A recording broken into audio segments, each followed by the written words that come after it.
Bueno, estamos acá en el tercer bloque de Zoom, ahora con el doctor Claudio Santamaría. Buenas tardes, doctor. Un gusto tenerlo acá en Zoom. ¿Cómo te va, Martín? Muy buenas tardes, ¿cómo estás? Bien, bien. Agradecido por este tiempo que nos brinda para hacer un par de consultas y para hablar sobre la pandemia, esta pandemia que nos está afectando mucho, sobre todo en Argentina, cuando parece que estaba todo más o menos encaminado, volvió a estallar. Entonces, mi primera pregunta es, datos que busqué del mes de diciembre, teníamos 40, el 30 de diciembre, 43.173 muertos y ayer 79.320. ¿Qué es lo que pasó? ¿Qué es lo que hicieron mal para llegar a ese número? Casi el doble. Mira, hay varias cosas que se hicieron mal. Lo primero es que no hay un plan del gobierno de contención del coronavirus, hay medidas aisladas. El aislamiento solo, la cuarentena eterna no sirve. Faltan vacunas, es muy bueno los datos que vos ponés, yo hago un dato parecido. Las vacunas llegaron a fin de diciembre y en esa época habían fallecido 402 personales de salud, personas de personal de salud. Mm. Al 31 de marzo habían muerto 472 porque las vacunas, en vez de dársela al personal de la salud, se las dieron a personas vivas, amantes, a gente de la, jóvenes de la cámpora, familiares, amigos, y algunos de ellos se podrían haber salvado. Lo mismo con las fuerzas de seguridad. Entonces, vos decís, ¿por qué aumentaron los muertos y por qué van a seguir aumentando? No hay un plan. Se robaron parte de las vacunas, de las pocas que llegaron, ahora están llegando por suerte un poco más. No hubo un plan de educación para educar a la gente que el coronavirus es un virus aéreo, solo se infundió miedo y hubo muy mala información. De hecho, los chicos no fueron a la escuela todo el año. Eh, yo salgo a trabajar, ahora estoy en mi oficina y hablo con vos, si no salgo con doble barbijo y una máscara, y eso hace que no me infecte o que baje la probabilidad de infectarte. Me parece que falló la comunicación. Entre otras faltas de un plan debe tener 14, 15 puntos como mínimo, y se hicieron pocos y se siguen haciendo pocos testeos. Por eso, Martín, estamos así, y lo que es más preocupante, creo que el próximo mes, porque estamos entrando al invierno, me preocupa cómo vamos a llegar a septiembre, octubre, cuando ya baje un poco cuando suba la temperatura, digamos, bajen los fríos. La verdad que me preocupa bastante la situación sanitaria en la Argentina. Y justamente usted tocó un punto, Doc, el tema de los vacunados VIP. ¿Qué sintió primero como profesional y después como parte de los argentinos? O sea, ver que había gente que no le correspondía, que no era parte, y le dan la vacuna. ¿Qué sintió primero en su área de trabajo y luego como integrante de este país, ¿no? Mira, al principio se dijeron que había un vacunatorio VIP, se negó, después todos sabemos lo que contó Berbisky, y la verdad que no son 5, no son 10, los vacunados VIP son cientos o miles. Y como no hay justicia en Argentina, tal vez no lo sepamos nunca, pero digamos, cualquiera, nosotros sabemos muchos nombres de vacunados VIP. Si hubiera justicia en Argentina, como médico, pero también como ciudadano, me parece que cuando alguien comete un error, primero, no va a renunciar porque no tienen dignidad. Hay que echarlo del lugar donde está. Segundo, hay que hacerle un juicio justo. Y tercero, tiene que hacer una reparación del daño que produjo. Si yo me robé, soy un joven de 20, 30 años, ¿sí? O soy un familiar de, y me vacunaron, tengo que perder el puesto que tengo en el gobierno. Segundo, tengo que tener una sanción. Tercero, tengo que reparar el daño que hice. Tiene que tener una multa. ¿Para qué? Para que estos hechos no se repitan. En la Argentina, el que es ladrón, el que es chorro, el que roba una gallina va preso. A un policía que defiende a un ciudadano que lo asaltaron y lo acuchillaron, lo condenamos. Y los chorros están libres. El problema de Argentina es que no hay justicia. Y si no hay justicia, no funciona la salud, no funciona la educación, no funciona nada, porque no tenés dónde reclamar. Si vos querés reclamar en la Argentina, es probable que se te vuelva en contra. Entonces, me parece que como ciudadanos debemos combatir la falta de justicia, pedir justicia, y que sea con un juicio justo, no por condenar a alguien por qué color de partido, ni el color, nada. Pero me parece que si no hay justicia, el país no puede salir adelante. Y la verdad que estamos en una decadencia triste, triste. La verdad que dan ganas, no sé, yo estoy apesadumbrado, no solo por los muertos y los enfermos, sino porque no veo una salida a un país que tiene todo para salir adelante, y estamos empantanados.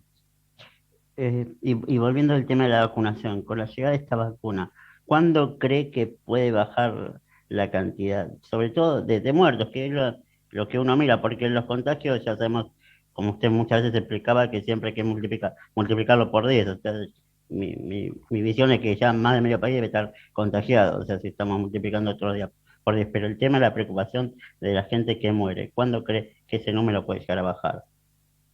Mira, la experiencia que hay en los países como Israel, Estados Unidos, Inglaterra, que vacunaron un número importante de personas y lograron bajar la mortalidad, es cuando se vacuna más del 70 o el 80% de la población.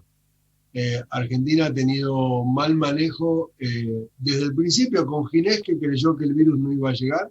Después no hicimos suficientes test y después no solo no compramos vacunas, sino que desechamos vacunas con todo este lío que hay, que todos ya lo saben, así que no lo vamos a repetir.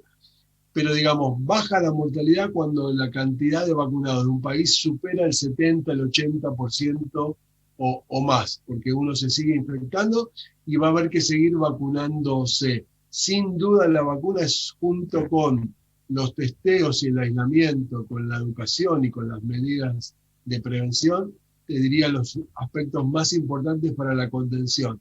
Pero solo hemos vacunado bien a muy poca gente, digo, con doble dosis, y a varios millones con una dosis. Ahora se aceleró un poco la vacunación, pero creo que llegaremos a esos números con suerte para fin de año. No antes, Martín, la verdad que no, porque se ha gestionado mal. En provincia la gente que se va a testear, muchas veces porque tienen síntomas mínimos, le están diciendo no, vení en 3 días porque puede ser un falso positivo. Mientras que en Capital no, se hace un testeo y luego te dicen, en caso que aumenten los síntomas, volvé. ¿Cuál es la verdad, el sistema que funciona? A mi entender, y yo no soy médico, por eso opino de afuera, para mí es preferible testear en el momento que los síntomas sean menos y no esperar 3 días, porque no hay peligro de contagio a otras personas y que se agrave la situación.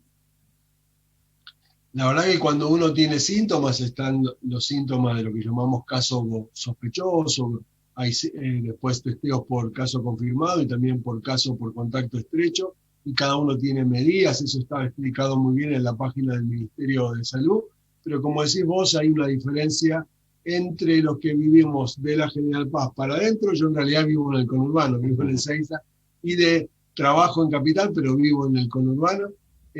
Mucha gente no se testea. De hecho, más del 35, el 40% de los testeos de Capital Federal son de gente que vive en el conurbano. La verdad que si bien hay que, cuando alguien tiene síntomas, si testeas muy rápido es cierto que no lo detectás. En provincia hay pocos testeos, hay que tener la indicación y es importante indicar el testeo cuando es adecuado. Hay que esperar desde el inicio de los síntomas, pero mientras tanto hay que aislar y hay que hacer el estudio de los contactos estrechos, con quién convivís, con quién trabajás, con quién te juntaste, porque es la única manera de cortar la cadena de transmisión. Una de las estrategias fundamentales para parar la epidemia es testear, aislar, estudiar a los contactos estrechos y salir a buscarlo a los posibles sospechosos.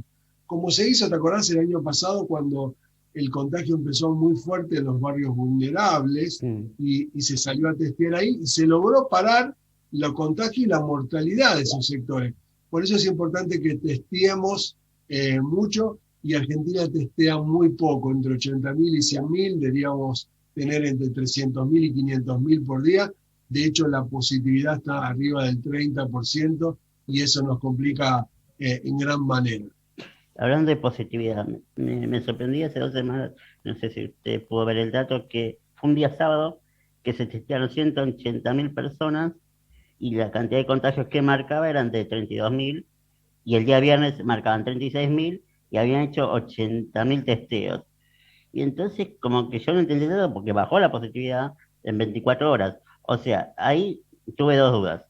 O los testeos del día viernes están erróneos o cargan datos viejos y no solamente con el tema de los muertos.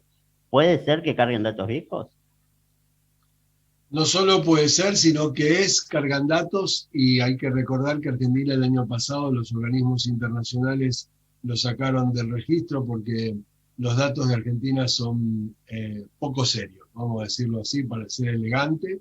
¿Te acordás que el año pasado cargaron de un día para el otro en Los 3.000 y provincia pico de miles muertos. de muertos?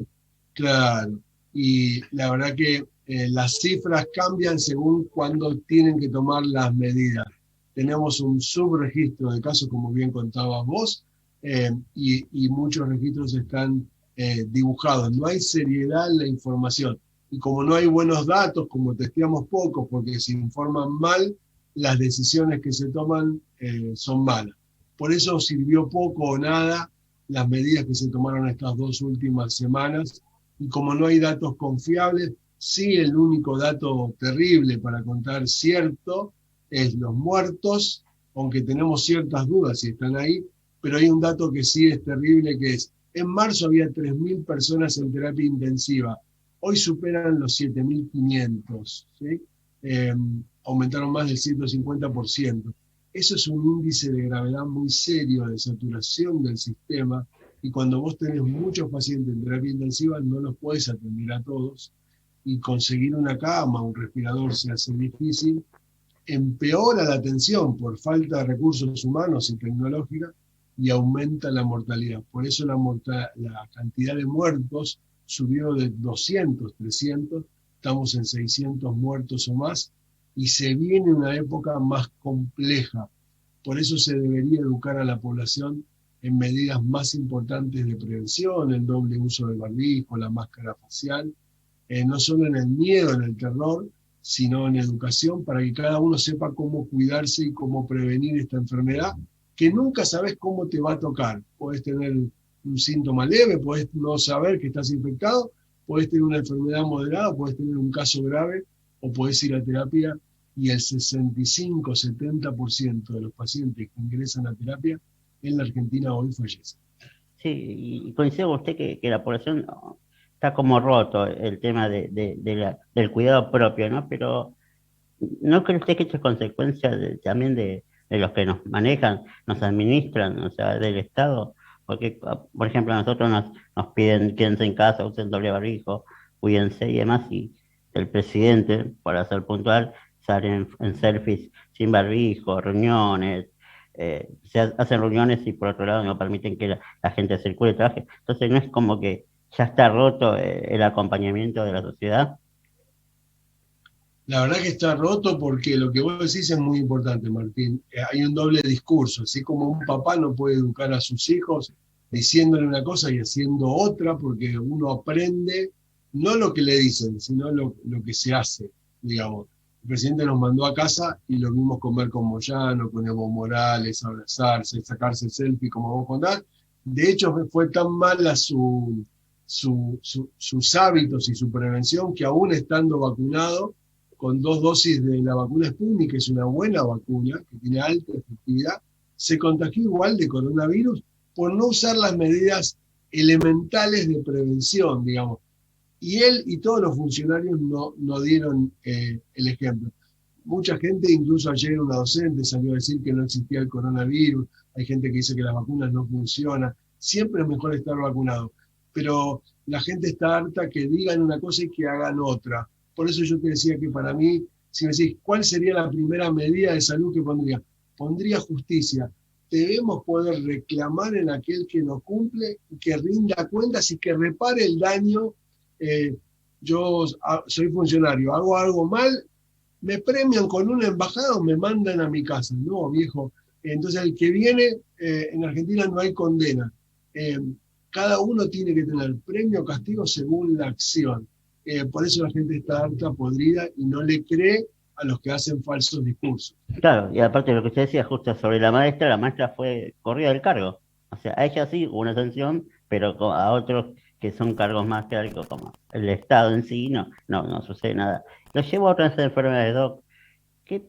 ¿Por qué no se le da tanta importancia a enfermedades como el cáncer, como el estrés? Hubo casos de suicidios. O sea, ¿por qué el Estado apunta toda la pandemia? O sea, es lo fuerte en este momento, pero ¿por qué no también no abre el abanico? Porque la atención es las otras enfermedades también está complicada. O sea, el año pasado hubo falta de atención en muchos casos de tratamiento de cáncer. Este año se corrieron varios turnos. ¿Qué sucede con eso? Mira, el foco de atención se puso en el coronavirus, que está bien, pero lo que no está bien, como bien contás vos, se desatendieron todas las otras enfermedades y ha aumentado la mortalidad del cáncer, de la diabetes, de las personas cardíacas, de insuficiencia renal. La gente no consigue un turno para que lo vea un médico, para que lo trate, no hacemos estudios complementarios de laboratorio o de imágenes y desatendemos, le hemos dado terror a la gente que vaya al hospital. Los hospitales, las clínicas deberían haber dos circuitos claramente, algunas lo han hecho bien, un circuito rojo, que son los problemas que tienen respiratorios, y entonces algunos han montado carpas o unidades de atención por fuera del hospital, y el hospital, el sanatorio, debe haber un circuito verde donde el paciente que va por un problema cardíaco, por su diabetes, por obesidad, por una úlcera, por un problema dental, para un odontólogo, hemos desatendido y están aumentando los problemas físicos que contamos y también los problemas psicológicos o psiquiátricos, la depresión, la ansiedad, las adicciones han aumentado por el encierro, no solo de drogas ilegales, también la del tabaco, la del alcohol y también las drogas ilegales. Estamos viendo cuadros serios porque estamos recluidos y no hubo, que era parte del plan que yo te conté, que no hay un plan de contención que involucre la salud afectiva, la salud psicológica, la salud mental y la salud social. Por eso andamos a los tumbos y estas enfermedades van a dejar secuelas graves en la población. Ya lo han hecho y vamos a ver trastornos a largo plazo. Doc, le pido 5 síntomas puntuales para que la gente que nos está viendo, nos está escuchando, tome en cuenta en caso de tener dudas si puede llegar o no a tener COVID, para que actúe rápidamente contactando a su médico y yendo a testearse. ¿Cuál sería? Le pregunto esto porque ahora salió hace poco unos nuevos síntomas sobre una alergia, entonces como que todos los días se van sumando síntomas, pero creo que debe haber 5 puntuales que por ahí uno puede ubicarse. Mira, los síntomas de casos sospechosos son que uno tenga fiebre arriba de 37,5, que te duela la cabeza, lo llamamos cefalea, puedes tener náuseas, vómitos o diarrea, dolor corporal, ahora se agregó, como decís vos, rinitis, te chorrea la nariz o te da estornudos, o dificultad para respirar, que le llamamos disnea. Cualquiera de esos dos síntomas juntos es un caso sospechoso y tenés que consultar y hisoparte. Y con uno solo basta si perdés el gusto a la comida o perdés el olfato. Con eso solo ya es diagnóstico de caso sospechoso. Pero también puede ser que no tengas ningún síntoma y hayas estado con alguien que dio caso confirmado que tuvo coronavirus. También hay que consultar. Eso está muy bien en la página web. A veces llamar a los números del ministerio, de los diferentes ministerios, es bastante difícil, pero si alguno tiene estos síntomas, consulte y vaya al hospital más cercano que tenga para poder hacer, porque si uno confirma el diagnóstico, podemos hacer el aislamiento de los contactos estrechos, estar aislado 10 o 14 días, y de esa manera cortamos la cadena de transmisión de la enfermedad. Doc, muchas gracias por este tiempo, por esta nota, le agradezco mucho y bueno, seguramente lo estaremos molestando en breve.